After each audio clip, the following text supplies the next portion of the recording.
परमऋषिभ्यो नमः परमऋषिभ्यां हरि ओम। गुरुर्ब्रह्मा गुरुर्विष्णु गुरुदेवो महेश्वरः गुरु साक्षात् परं ब्रह्मं तस्मै श्री गुरुमूर्तये निमैदं श्री दक्षिणामूर्तये। ओम शिवाय नमः।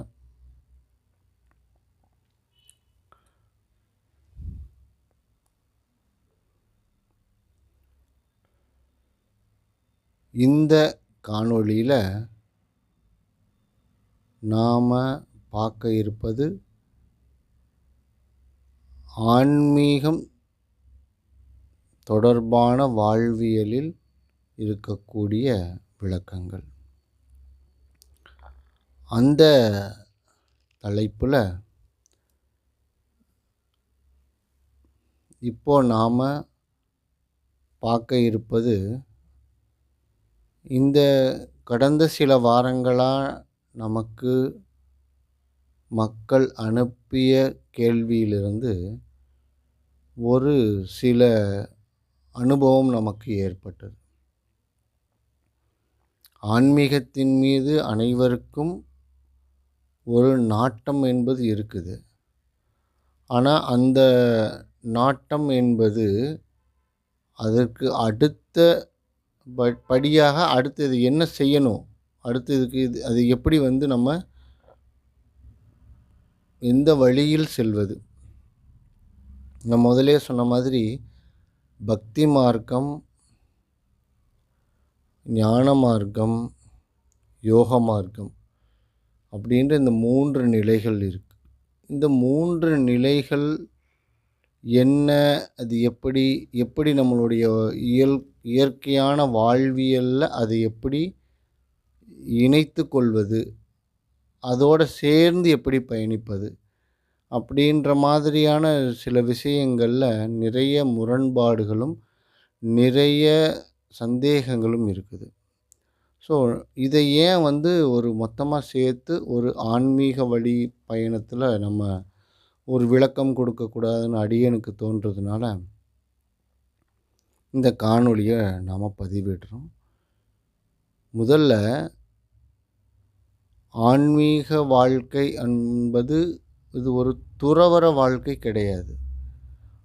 ஆதி காலங்கள்லையும் முதல்ல இருந்த நிலைகள்லையும் ஒரு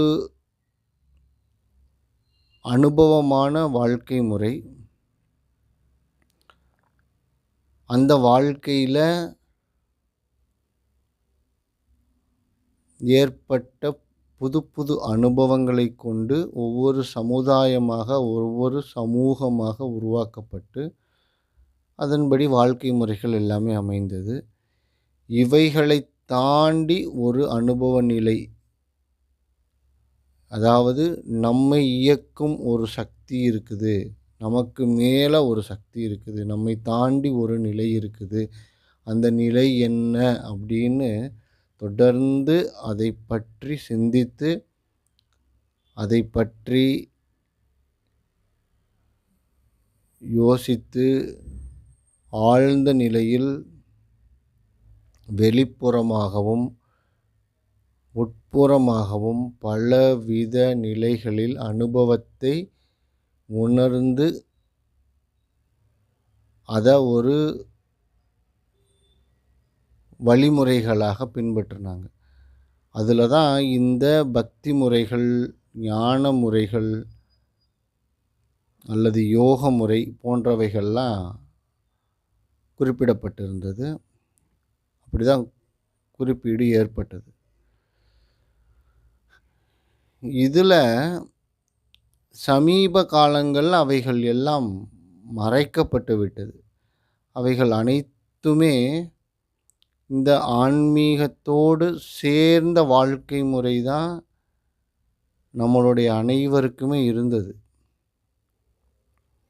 ஆனால் அதில் சமுதாயத்தில் ஏற்பட்ட கால மாற்றங்கள், அதாவது சமூக முன்னேற்றம் அப்படின்னு சொல்லுது, நாகரிக முன்னேற்றங்கள் இப்படி ஏற்படும் பொழுது அங்கு வகுத்த சில வழிமுறைகள் தடையாக இருந்தது. அப்போ அந்த தடைகளை அந்த சூழ்நிலைகளுக்கு ஏற்றாப்புல கொஞ்சம் மாத்தி வச்சுக்கிட்டாங்க.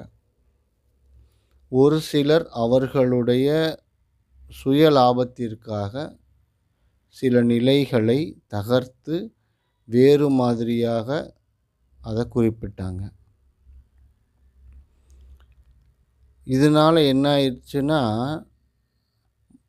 மனிதர்களுக்குள் எழுந்த அந்த ஆழ்ந்த கேள்விகளுக்கு நிறைய பேத்துக்கு பதில் கிடைக்கல. அதனால இந்த ஆன்மீக நிலையில் மக்கள் இயல்பா வாழ்க்கை முறை அப்படின்றத விட்டு ஒதுங்கி வெகு தூரம் போயிட்டாங்க. அதனால இந்த எஞ்சி இருக்கக்கூடிய சில சாஸ்திர சம்பிரதாயங்களை மூட நம்பிக்கைகளா பார்க்க ஆரம்பிச்சுட்டாங்க.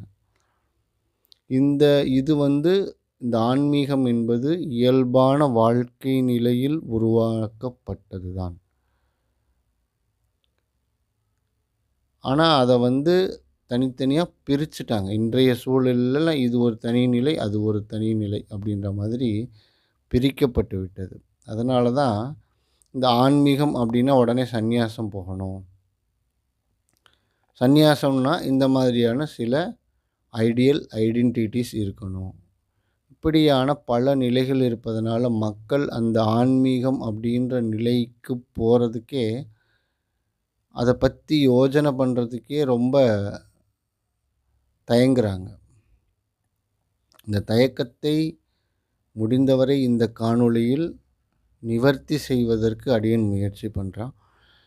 அதில நாம இயல்பான வாழ்க்கை முறையில் இருக்கும் பொழுது, நாம் எந்த மார்க்கத்தை பின்பற்றுவது? அப்படின்ற ஒரு மிகப்பெரிய கேள்வி வந்துருது இடையில. அதில முக்கியமான கேள்வியா வர்றது, பக்தி மார்க்கத்தில போறதா? ஞான மார்க்கத்தில போறதா? யோக மார்க்கத்தில போறதா? அப்படின்றது தான் மிக முக்கியமான கேள்வியாக வருது. இந்த பக்தி மார்க்கம் அப்படின்றது என்னன்னு கேட்டிங்கன்னா, ஒரு கடவுள், நம்மளுடைய இஷ்ட தெய்வம். அந்த தெய்வத்தின் உருவத்த நாம வச்சு, அதற்கான மந்திர ஜபங்கள், நாம ஜபங்களை தொடர்ந்து சொல்லிக்கிட்டே இருக்கிறது. அந்த இஷ்ட தெய்வம் நம்ம கூடயே இருப்பது போல் நினைத்து, அதற்கு தேவையான பல வழிகளில் அதை பிரார்த்தனை செய்வது. இதன் மூலமா என்ன நடக்குது அப்படின்னா, நம்மளுடைய சிந்தனைகள் வெளிப்புறமாக செல்லாமல் ஒரு குறிப்பிட்ட நிலையில் குவிகிறது. அப்படி குவியும் பொழுது நம்மளுடைய இஷ்ட தெய்வம் எதுவோ அதன் மேல் தான் முழு கவனமும் இருக்குது. அப்போ என்ன ஆகுது, மற்ற நிலைகள் எல்லாமே ஒரு பரபரப்பான சூழ்நிலையோ அல்லது ஒரு பொருளின் மேல் இருக்கும் ஆசை என்ற நிலையோ, அல்லது இந்த நடவடிக்கைகள் எனக்காக, என் சரீரத்திற்காக, என் ஆசைக்காக செய்யணுன்ற நிலையோ, இப்படியான நிலைகள் எல்லாம் மாறுபட ஆரம்பிக்குது. அப்போ தொடர்ந்து தன் இஷ்ட தெய்வத்திற்காக அனைத்தையும் துறந்து அதற்காகவே வாழக்கூடிய ஒரு வாழ்க்கை முறை பக்தி முறை வாழ்க்கை. பக்தி வழியில செல்லக்கூடியது. ஞான மார்க்கம் அப்படின்றது என்னன்னு கேட்டிங்கன்னா, தன்னை தானே கேள்வி கேட்டுக்கிட்டே வர்றது. இப்போ நான் ஒரு விஷயத்தை யோசிக்கிறேன். இது யாருக்காக யோசிக்கிறேன்? எதுக்காக யோசிக்கிறேன்? அப்படின்னா அது கேட்க என்னாலும் அது எனக்காக அப்படின்னு வரும். அப்போ எனக்காக அப்படின்னா அந்த நான் யார்? அப்படின்னு தொடர்ந்து அதை விசாரம் பண்ண நமக்கு இறுதியில் ஒரு தெளிவு நிலை ஏற்படும். அதுதான் அந்த ஆத்ம அனுபவம் அப்படின்னு சொல்லக்கூடிய. அந்த ஆத்ம அனுபவம் பக்தி மார்க்கத்தில் நம்மளுடைய இஷ்ட தெய்வத்தின் வடிவில் அங்கே இருக்கும். ஞான மார்க்கத்தில் நம்மளுடைய ஆத்ம நிலை நமக்குள்ளேயே நாம் விசாரம் பண்ணி தெளிவு பெறக்கூடிய நிலை. யோக மார்க்கம் என்பது இந்த உடல் என்ற கருவியை பயன்படுத்தி இந்த பிராணன் என்ற நிலையை முன்னிலைப்படுத்தி அதன் மூலம் சில சாதனங்கள் செய்து அதன் மூலம் நம்மளுடைய எண்ண ஓட்டங்களை குறைப்பதற்கு முயற்சி பண்ணுறது. அப்போது எப்படின்னா தொடர்ந்து தியானம் பண்ணுறது, பிராணாயாமம் பண்ணுறது, ஒரு சில யோக சாதனங்கள் செய்கிறது, அப்புறம் உணவு கட்டுப்பாடில் இருக்கிறது, அப்புறம் தொடர்ந்து சில விரதங்களை கடைபிடிக்கிறது, சில மந்திர ஜபங்கள் தொடர்ந்து சொல்லிக்கிட்டு இருக்கிறது. இந்த மாதிரியான நிகழ்வுகள் மூலம் இயல்பான வாழ்க்கையில் இருக்கக்கூடிய சிந்தனைகளை நாம் தவிர்த்து நாம் ஒரு அமைதியான நிலைக்கு வருவோம். இந்த பக்தி மார்க்கமும் யோக மார்க்கமும் கடைசியில் எங்கே வந்து சேரும் அப்படின்னா அந்த ஞான மார்க்கத்துக்கு தான் வந்து நிற்கும். ஏன் அப்படி வருது அப்படின்னா, இந்த பக்தி மார்க்கத்தில் இந்த கடவுள் அப்படின்ற அந்த ஸ்வரூபத்தை நம்ம தொடர்ந்து தியானம் பண்ணி அந்த கடவுள் யார் என்ற நிலைக்கு போய் நிற்கும். அந்த கடவுள் யார் என்ற நிலைக்கு நாம் போகும் பொழுது அந்த எண்ணம் நம்முள் திரும்பும். அப்படி திரும்பும் பொழுது அங்கே இருந்து இந்த ஞான மார்க்கம் அப்படின்ற நிலை அதுவாகவே ஏற்பட ஆரம்பிக்கும். அப்படி ஏற்படும் பொழுது தான் அந்த ஆத்ம உணர்வு அப்படின்ற நிலை வந்து நமக்கு ஏற்பட ஆரம்பிக்கும்.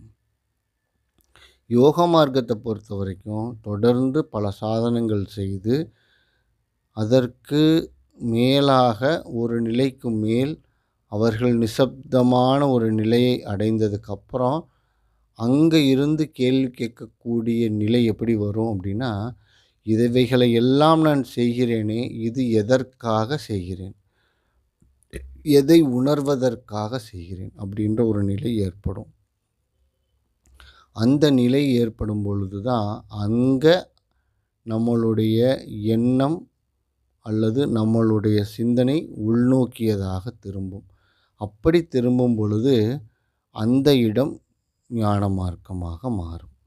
இப்படித்தான் எல்லா நிலைகளும் நமக்கு மாறுது. அதனால் அவர்களுக்கு அவர்களுடைய வாழ்க்கை முறையில் எது உங்களுக்கு எளிதாக இருக்குமோ, எதை நீங்கள் கடைபிடிக்க எளிதாக இருக்குமோ அதை நீங்கள் தொடர்ந்து செஞ்சுக்கிட்டே இருங்க.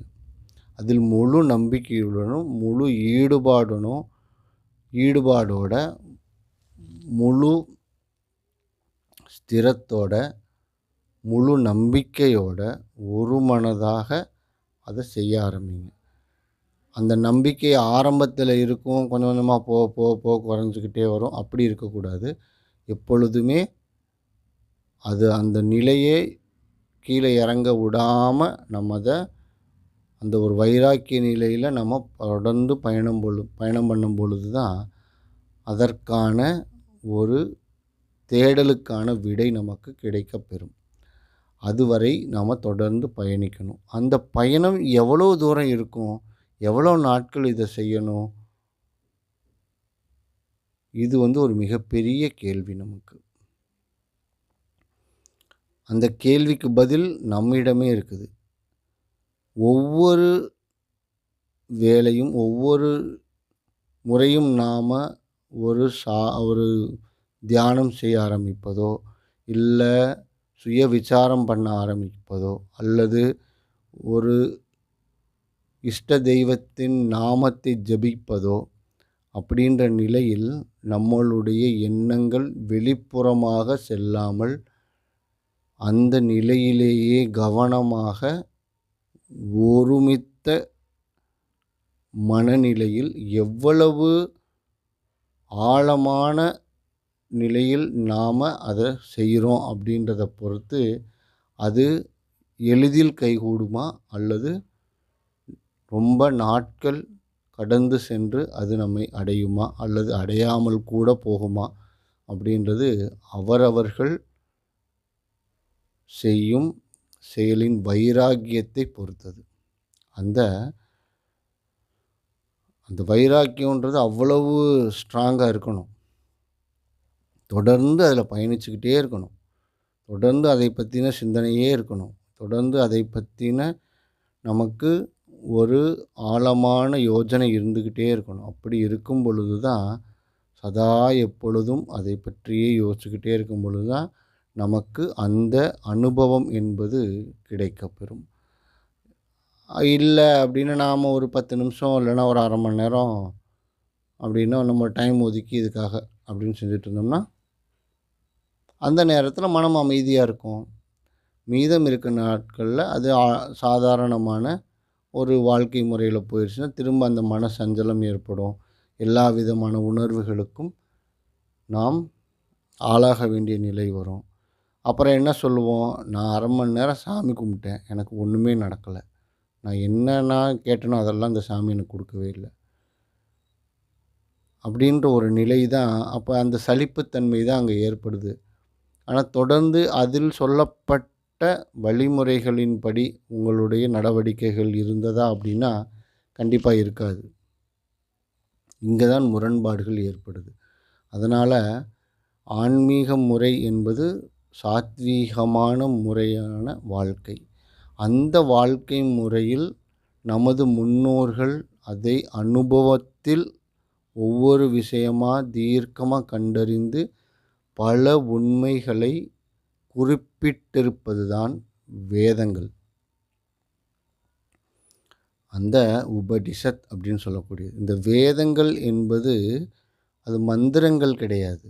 அது ஒரு வாழ்க்கை முறை.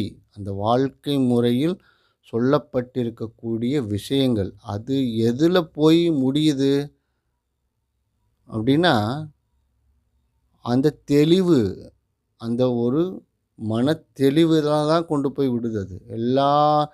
நீங்க எந்த ஒரு வேதத்த எடுத்துக்கிட்டாலும், அதனுடைய கருப்பொருள் எங்க போய் முடியுது? அதனுடைய நிலை எங்க முடியுது? அது தன்னை உணர்தல்ன்ற நிலைக்கு தான் கடைசியில போய் அது நிக்கும். அதனால அதுக்காக வேதம் படிக்கணும் அப்படின்னு சொல்ல வரல. இவைகள் எல்லாம் நம்மளுடைய முன்னோர்கள் சொல்லி வைத்திருக்கிறார்கள் என்றது நமக்கு எல்லாத்துக்கும் தெரியும். அதை உங்களுக்கு நினைவூட்டுகிறோம். அடியேன் அதை நினைவூட்டுறதுக்கு கடமைப்பட்டிருக்கிறேன். அதனால யார் எந்த மார்க்கத்தில் ஈடுபட வேண்டும் என்பது அவரவர்களுக்கு இஷ்டமான விஷயந்தான். அது கடைசியில ஒரு இடத்துல போய் தான் நிக்கும். இது கிளம்பக்கூடிய இடம் வேறு வேறு திசையாக இருக்கலாம். சேரக்கூடிய இடம் ஒன்றாகத்தான் இருக்கும். அது அந்த ஞான மார்க்கத்தில் போய் அந்த சுயவிசாரம் பண்ணி அந்த ஆத்ம நிலையை அடைவதாகத்தான் இருக்கும். அதனால அவரவர்களுக்கு விருப்பமான ஆன்மீக வழியில் பயணம் செய்து அனைவரும் அந்த பேரின்பத்தை எப்பொழுதும் நித்தியமாக அனுபவிக்கும் நிலைக்கு உயர வேண்டும் என்பதே அடியேனின் வேண்டுகோள். ஓம் சிவாய நம. அன்பே சிவம், அன்பே சிவம், அன்புமயம் சிவலோகம், அன்பே